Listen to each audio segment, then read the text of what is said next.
Hello, everyone. My name is Donald Harper, and this is Clayton here. And we're going to go ahead and be presenting on the effects of lack of sleep.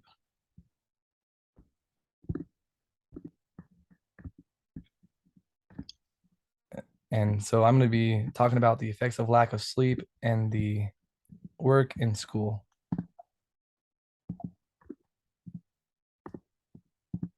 Effects in the workplace. It detriments in our job performance and our productivity. It affects our career progression and satisfaction. It has an increase in job-related accidents, and it's counterproductive in our work behaviors. Some of the effects in school. It leads to depression. You don't learn as well as if you were well rested. It leads to acting out. There are some behavioral problems in the school place. 7 out of 10 students did not get the correct amount of sleep. That's just one of the studies that were done. It leads to poor health, and it leads to sacrificing sleep does not get you better grades. Those are all the effects of school just by lack of sleep. Here are some pros and tips that I was able to find on the website and through the book in getting sufficient sleep. You conversely, better sleep has linked to improved memory, knowledge acquisition, learning, better grades, happiness with friends. It also says there's a website I found that some schools in some states are starting school at a later time, and that's leading to more sleep. But not only more sleep, but it's leading to better grades and better performance out of the students because they're able to pay more attention. And they tell us to get at least 8 hours of sleep. That's what's recommended for us. And this is going to be a video here.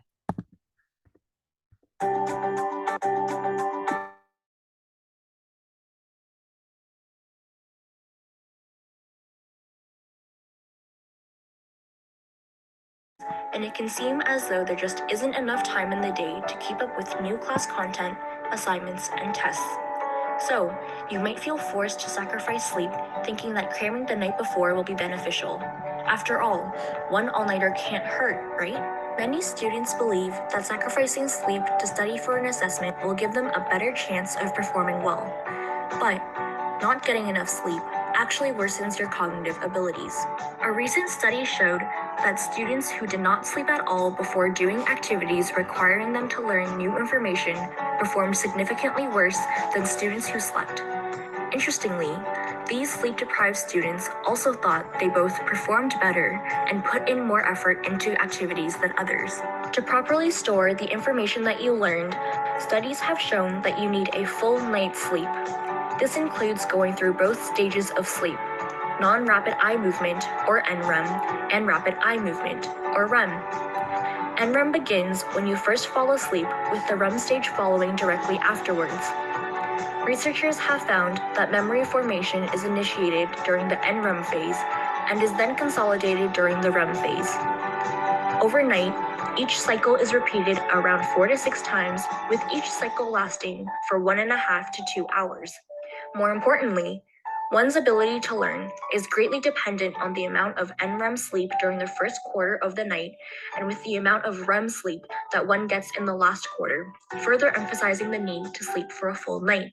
So, how does sleep improve your memory and performance anyway?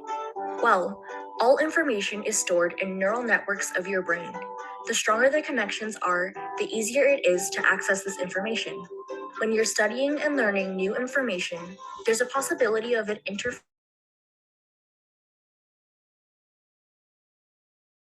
stores the new information into an intermediate buffer.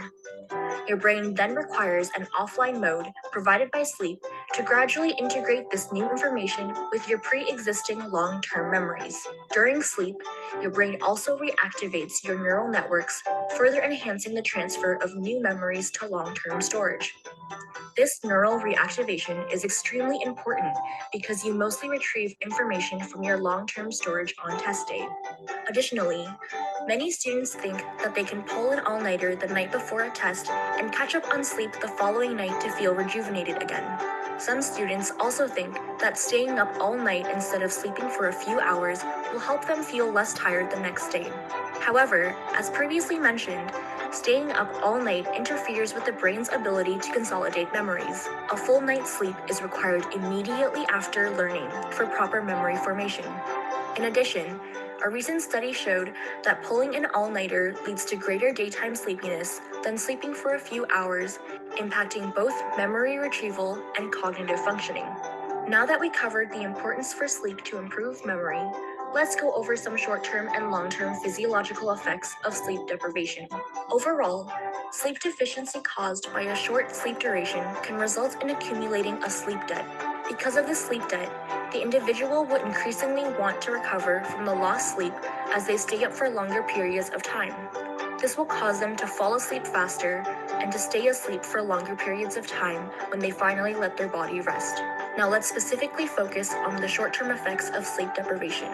Studies have shown that those who sleep less have an increased metabolism, leading to unhealthy weight loss, as well as a decrease in thyroid hormones and a weakened immune system. Still not enough to prevent you from pulling an all-nighter? Let's look at the long-term effects of sleep deprivation. Studies have shown that prolonged sleep deprivation can lead to increased risk of cardiovascular diseases, diabetes, obesity, and cancer, all of which are associated with an increased probability of death.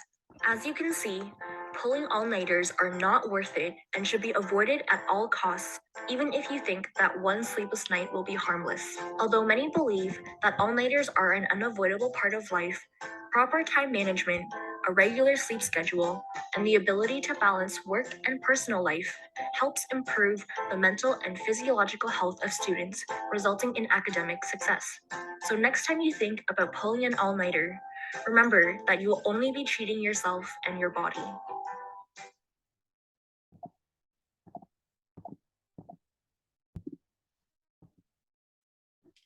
This is my works cited page. Brothers and sisters, I just want to emphasize the importance of sleep and the pros and cons that come from it. It's not always the best idea to stay up late and working on a homework assignment. It's best to just get the correct amount of sleep and be able to retain more information. I'm going to go ahead and turn the time over to Clayton. Okay, sweet. I'm going to talk a little bit about the effects of sleep deprivation. We can go to the next slide. So how much sleep you need is determined by how old you are. So newborns and children, they need a significant more amount of sleep, 10 to 16 hours or 9 to 12 hours a day. Teens are about 8 to 10 hours a day, and then adults, once you're 18 and older, need about 7 or 8 hours a day of sleep, which I don't get, and I'm sure a lot of us don't, but that's kind of the healthy range of how much sleep is needed. So some of the benefits of getting that much sleep or getting a good night's sleep. The video talked a little bit about it that Donald just showed, but there's less sickness and lower health problems like heart disease and diabetes. There's reduced stress, better mood, not as cranky and when you're not tired. You can focus and think clearly, make better decisions. Some of the challenges or things that can happen if you don't get a good night's sleep. There's just lack of alertness or focus, a lot of daytime sleepiness, and you can really tired throughout the day. Your memory is not as sharp, you can't remember things as well. It can cause stress in relationships because your mood isn't great, and also just the quality of life is not great as well. So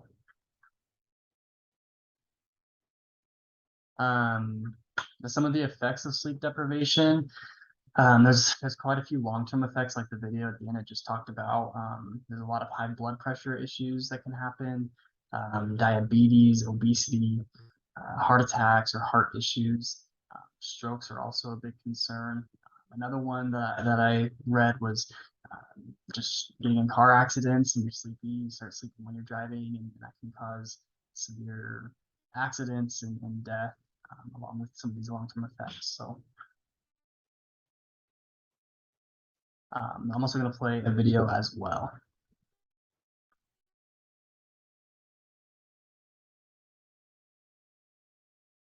I think you need to unmute yourself, Donald, so we can hear it. At the University of California, Berkeley, and I am the author of the book, Why We Sleep. What are things that we can all do tonight and in the future to start getting better sleep? Well, beyond carving out a non-negotiable 8-hour sleep opportunity, there are probably at least 5 things that we can do. The first is that we have to try and maintain regularity. And if there's one thing that you take away from this, it would be going to bed at the same time and waking up at the same time, no matter whether it's the weekday or the weekend. Even if you've had a bad night of sleep, still wake up at the same time of day and reset.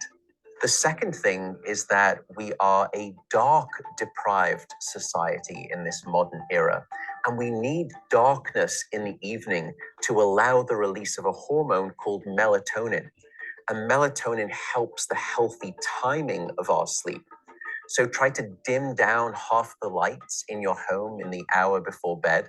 Stay away from screens, especially those LED screens. They emit blue light that actually puts the brakes on melatonin. And those blue light emitting devices fool your brain into thinking that it's still daytime, even though it's nighttime and you want to get to sleep. The third key ingredient is to keep it cool. Many of us actually have a bedroom that's too warm in terms of temperature. So an optimal temperature is about 68 degrees Fahrenheit or about 18.5 degrees Celsius. And the reason is that your brain and your body need to drop their core temperature by about 2 to 3 degrees Fahrenheit to initiate good sleep. And that's the reason that you will always find it easier to fall asleep in a room that's too cold than too hot. So having a cool room actually takes your brain and body in the right temperature direction to get good sleep. The fourth critical factor is actually avoiding alcohol and caffeine. Unfortunately, this makes me deeply unpopular, but alcohol is perhaps the most misunderstood drug when it comes to sleep. People think that it helps them fall asleep. That's not actually true. Alcohol is a class of drugs that we call the sedatives. And what you're doing is just knocking your brain out. You're not putting it into natural sleep. We also know that alcohol will fragment your sleep, so you will wake up many more times throughout the night. And alcohol is also a very potent chemical for blocking your dream sleep or your rapid eye movement sleep. Caffeine is also a problem. Many of us know that caffeine can keep us awake. It's an alerting chemical. It's a stimulant in terms of a class of drugs. But few people know that even if you can have a cup of coffee after dinner and you fall asleep fine, and maybe you stay asleep, the depth of the deep sleep that you have when there is caffeine within your brain isn't as deep as when you have abstained from that cup of coffee after dinner. So as a consequence, you wake up the next morning, you feel unrefreshed, and you don't remember waking up or having a difficult time falling asleep, but now you find yourself reaching for 2 or 3 cups of coffee in the morning, and you develop this dependency, this addiction cycle. The fifth and final tip for better sleep is to not stay in bed awake. So if you haven't fallen asleep within 20 or so minutes, or you've woken up and you're finding it difficult to fall back asleep, don't stay in bed awake. The reason is that your brain very quickly starts to learn the association between your bed being about the place that you're awake rather than your bed being about sleep. So the advice is to get up, go to another room, and in dim light, just read a book. No screens, no email checking, no food. And only when you feel sleepy should you return to bed. And that way you can actually then relearn the association between your bedroom being about the place of sleep rather than being awake. I should also note that some people don't like the idea of getting up and going out to a different room if it's dark and they're warm in bed. An alternative is actually meditation. Meditation has been demonstrated in clinical trials to help people just relax the body, calm down the fight or flight branch of the nervous system that can happen when we wake up in the middle of the night and we have that Rolodex of anxiety thoughts. And by meditating, you can start to quiet the mind as well as the body, and that also helps you fall back asleep more easily.